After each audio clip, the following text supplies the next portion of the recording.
ថាមានសារៈសំខាន់ណាស់ព្រោះវាអាចផ្ដល់សារធាតុចិញ្ចឹមដល់រាងកាយ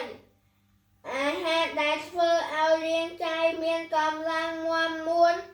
ហៅថាអាហារថាមពលអាហារដែលធ្វើឲ្យរាងកាយលូតលាស់ធំធាត់ល្អហៅថាអាហារសាងសង់ឬអាហារឋានបានអីគេឋានីយហ៎ស្ថាបនា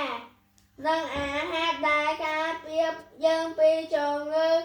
និងមេរោគផ្សេងហៅថាអាហារការពារដើម្បីមានសុខភាពល្អប្រាជ្ញាឈ្លាសវៃការលូតលាស់ល្អនិងភ្នែកភ្លឺល្អយើងត្រូវបរិភោគអាហារដែលមានគ្រប់ជីវជាតិជារៀងរាល់ថ្ងៃមនុស្សគ្រប់រូបត្រូវបរិភោគអាហារឲ្យបានទាំង3ក្រុមព្រមទាំងធ្វើអនាម័យឲ្យបានស្អាតល្អផងដែរទើបទទួលបានសុខភាពល្អបរិបូរណ៍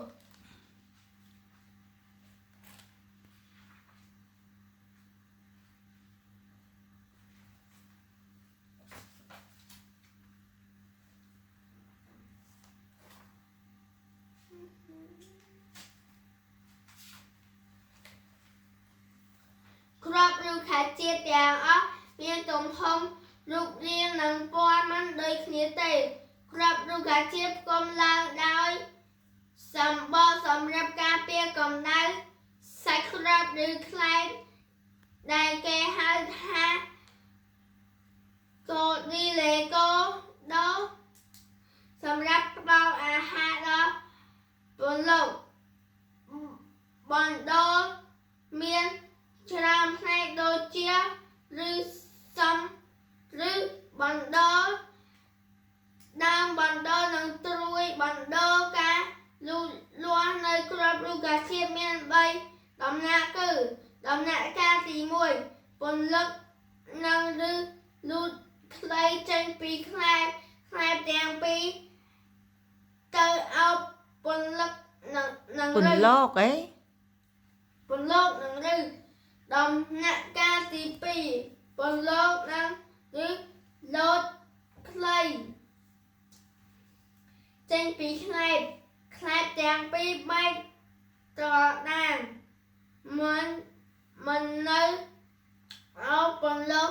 និងឬទៀតទេដំណាក់កាលទី3ពន្លកនិងឬលូតលាស់ខ្លីចេញពីខ្លែបទាំងពីរបែកត្រដាងស្លឹកទាំងពីរនៅអមពន្លក